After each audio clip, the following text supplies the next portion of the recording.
Hello दोस्तों, स्वागत है आपका मेरे चैनल BSR स्टडी में। आज हम चैप्टर 5 पढ़ेंगे, ठीक है ना। कौन सा हम चैप्टर 5 पढ़ेंगे, इसके मोस्ट इम्पोर्टेंट क्वेश्चन जानेंगे। अति और लघु, ठीक है। अति और लघु। लघु हमारे 2 नंबर वाले होंगे और अति 1 नंबर वाले। जो लघु हैं 2 नंबर वाले, इन्हें ही अभी ये इनकी सीरीज चल रही है।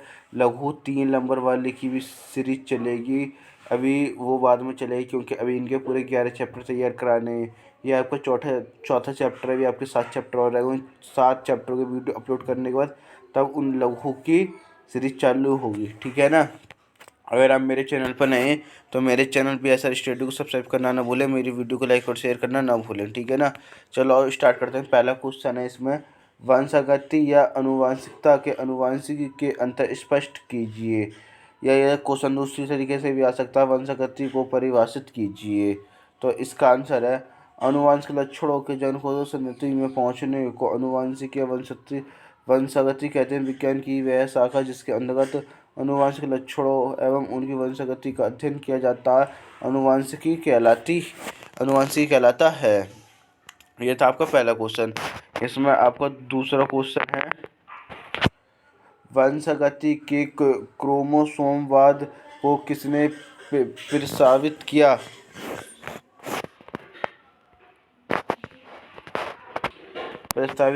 इसका आंसर है आपका, आंसर इसका टनबावोवेरी ने, ठीक है ना। अगर आपने अभी तक ये चीज़ें नहीं पढ़ी है पूरी डिटेल में, तो मैं आपको डिस्क्रिप्शन में मैं आपको लिंक दे दूंगा अपनी प्ले लिस्ट का।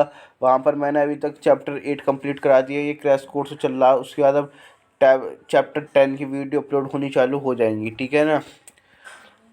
हमारा नेक्स्ट क्वेश्चन है, मेंडल ने अपने प्रयोग के लिए कितने लक्षणों को चुनाव किया।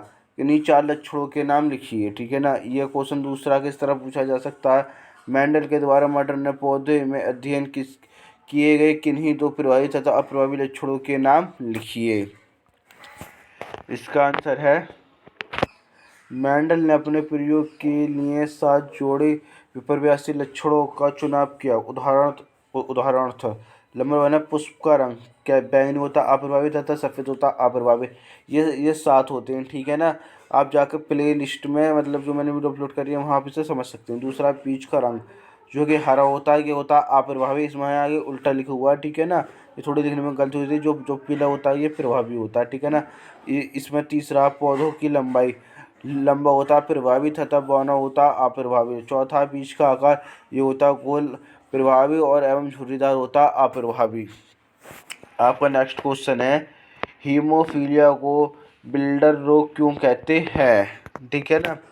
इसका आंसर है, क्योंकि इस रोग को चोट लग जाने या कट जाने पर रक्त का थक्का नहीं बनता, जिसके कारण रक्त लगातार बहता रहता है।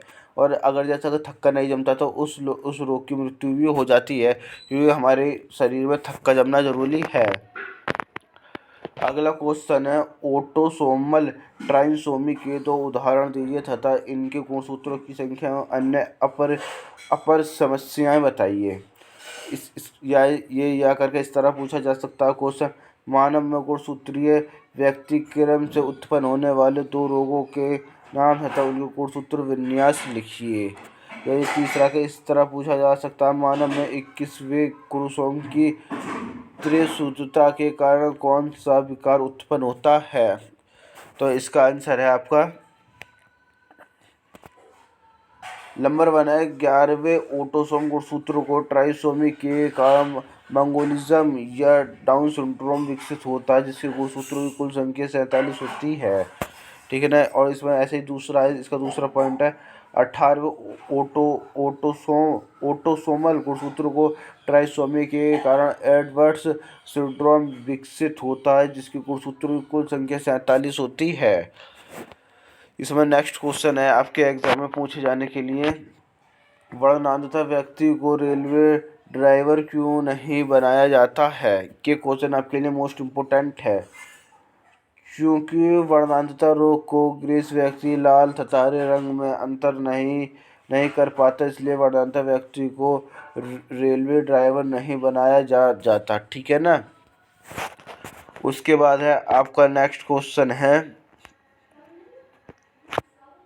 सहलंगता व विनिमय अंतर लिखिए। इनमें इन दोनों में अंतर क्या होता। गुणसूत्र पर उपस्थित ऐसे जीन जो पृथक नहीं तथा हाथ तथा अर्धसूत्र विभाजन के बाद भी एक साथ बने रहते हैं और एक साथ वंशागति प्रदर्शित करते हैं, इन्हीं सहलंगता कहते हैं।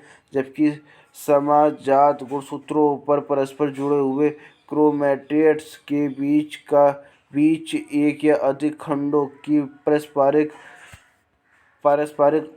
अदला बदली अर्धसूत्री विभाजन की पैमिटीन अवस्था में होती है। खंडों के इस अदला बदली को ही विनिमय कहते हैं।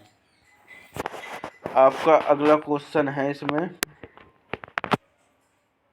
ट्रांस सिंड्रोम के गुणसूत्र का सचित्र चित्र बनाइए। ठीक है ना, ये करके ऐसा आ सकता। ट्रांस सिंड्रोम क्या है, ये क्वेश्चन आपके लिए एग्जाम में मोस्ट आने के लिए वेरी वेरी मोस्ट है। ठीक है ना, ये इस क्वेश्चन का आने के चांस हैं आपके एग्जाम में। आप इसे अच्छी तरीके से ही तैयार कर जाना। ठीक है ना, इसका आंसर है ट्रांसनल सिंड्रोम।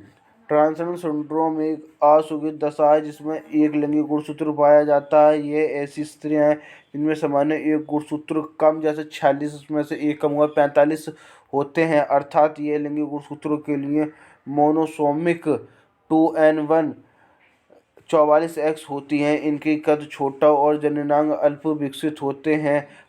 पक्ष चपटा तथा जनद अनुपस्थित या अर्थ विकसित होता है, अतः ये स्त्रियां नपुंसक या बांझ होती हैं। यह 25,000 बालिकाओं में से किसी एक को प्रभावित करता है, मतलब 25,000 महिलाओं में से किसी एक को प्रभावित होता है। ये रोग बहुत ही बेकार होता है, बहुत ही ज़्यादा खतरनाक होता है। आपका दूसरा क्वेश्चन है एग्जाम में आने के लिए मोस्ट है वो,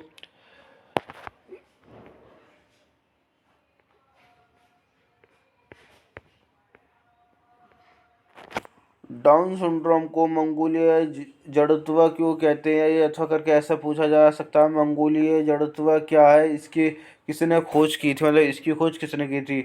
जॉन लैंगटन टाउन ने सर्वप्रथम डाउन सिंड्रोम की खोज टाउन संलक्षण 21वीं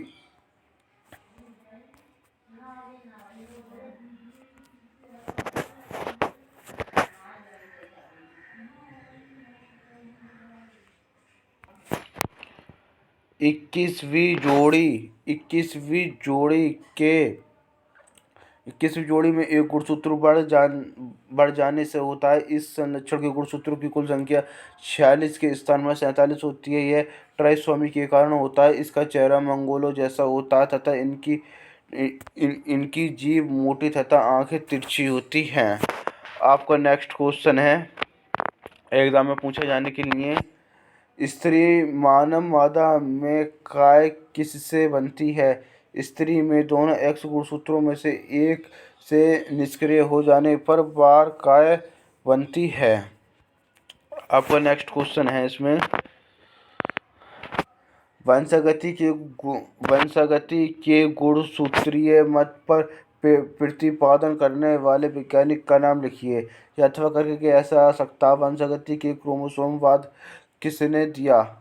वो बोबेरी तथा स्टर्न ने वंशागति का गुणसूत्रीय मत प्रतिपादन किया।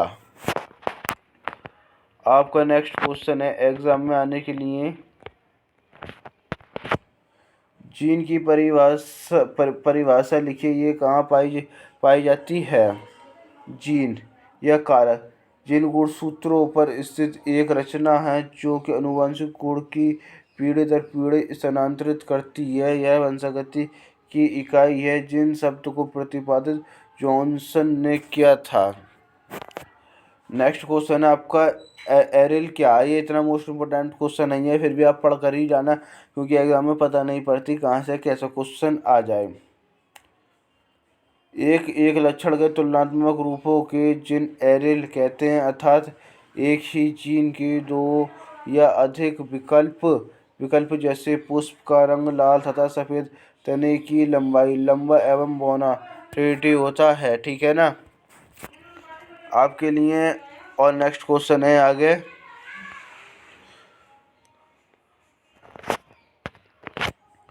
अपूर्ण प्रभाविता तथा सह प्रभाविता में जिन रूपों एवं दृश्य रूपों का अनुपात बताइए।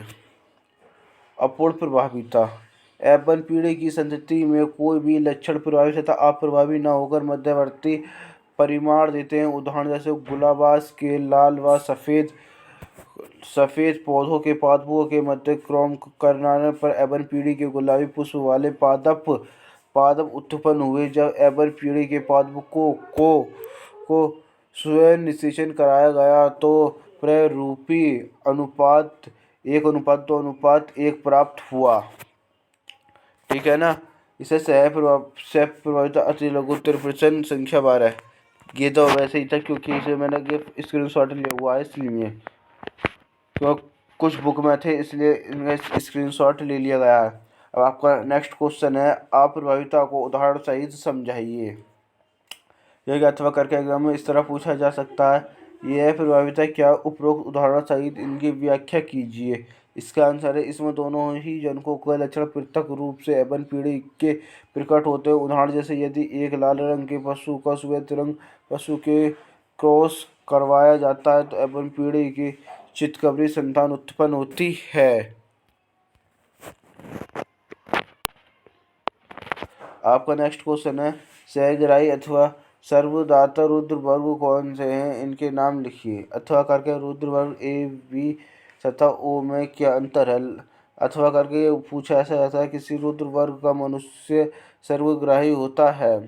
आंसर है इसका ए बी रुद्र वर्ग का मनुष्य सर्वग्राही और ओ रुद्र वर्ग का मनुष्य सर्वदाता होता है।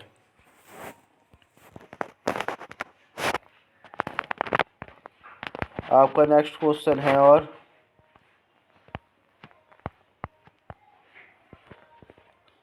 एक युग्मजी दो युग्मजी यमज में अंतर लिखिए। एक युग्मजी यमज ये एक निश्चित युग्माणु के विकसित होते हैं, ये समलिंगी होते हैं, इनकी जान संरचना समान होती है।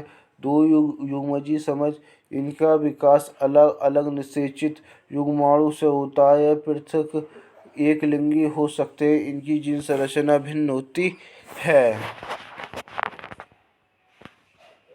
आपका नेक्स्ट क्वेश्चन है, एग्जाम में पूछे जाने के लिए, वर्णांतता क्या है, मनुष्य की वर्णांतता की वंशागत एवं सचित्र वितरण कीजिए।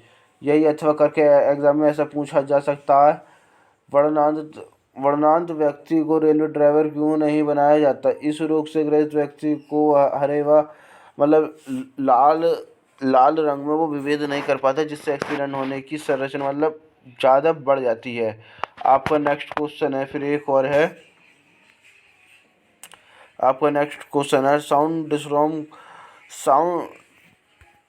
डाउन सिंड्रोम को मंगोलीय जड़त्व क्यों कहते हैं। ये क्वेश्चन मैंने अभी आपको पढ़ा दिया। इसमें मतलब जीभ मोटी हो जाती है, जैसे अंगुलियाँ छोटी तथा फूली हुई हो जाती हैं, मतलब ये इससे रोग हो जाते हैं। अगर आपको ये डिटेल में पढ़ना है तो मैं आपको प्ले लिस्ट में इसका लिंक दे दूंगा। ठीक है ना। आज के लिए इतना ही, क्योंकि चैप्टर 1 में अति और लघु इतने ही थे। मोस्ट इम्पोर्टेंट क्वेश्चन 1 नंबर वाले और 2 नंबर वाले क्वेश्चन इतने ही थे जो मैंने आपको बता दिए। अगर आप मेरे चैनल पर नए तो मेरे चैनल PSR स्टडी को सब्सक्राइब करना ना भूलें, मेरी वीडियो को लाइक और शेयर करना ना भूलें। मिलते हैं आपसे एक अगली वीडियो में। ठीक है, जब तक के लिए गुड बाय।